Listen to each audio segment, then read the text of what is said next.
সমগ্ৰ ৰাজ্যখনতে আজি পালন কৰা হৈছে মহাপুৰুষ শ্ৰী শ্ৰী মাধৱদেৱৰ 537 সংখ্যক আৱিৰ্ভাৱ মহোৎসৱ।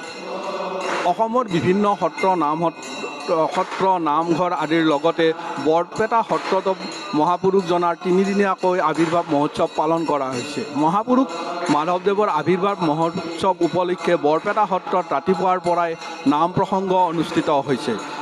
আমি দেখুৱাবলৈ বিচাৰিছোঁ কি ধৰণে আজি এই বৰপেটা সত্ৰত ৰাতিপুৱাৰ পৰা ভকত বৈষ্ণৱসকলে নাম প্ৰসংগত অংশগ্ৰহণ কৰিছে।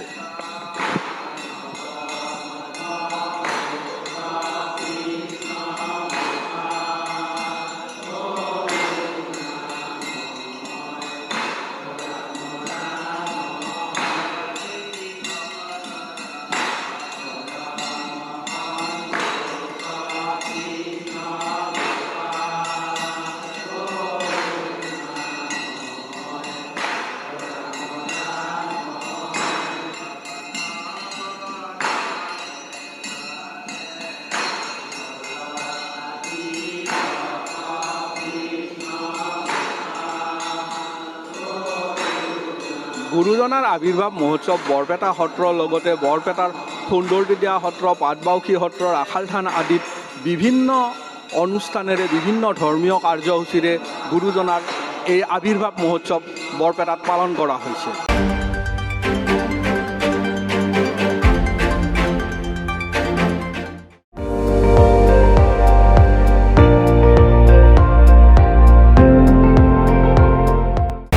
আপুনি চাই আছে ND24, সৰ্বশ্ৰেষ্ঠ নহয় সৰ্বোত্তমৰ দৌৰত।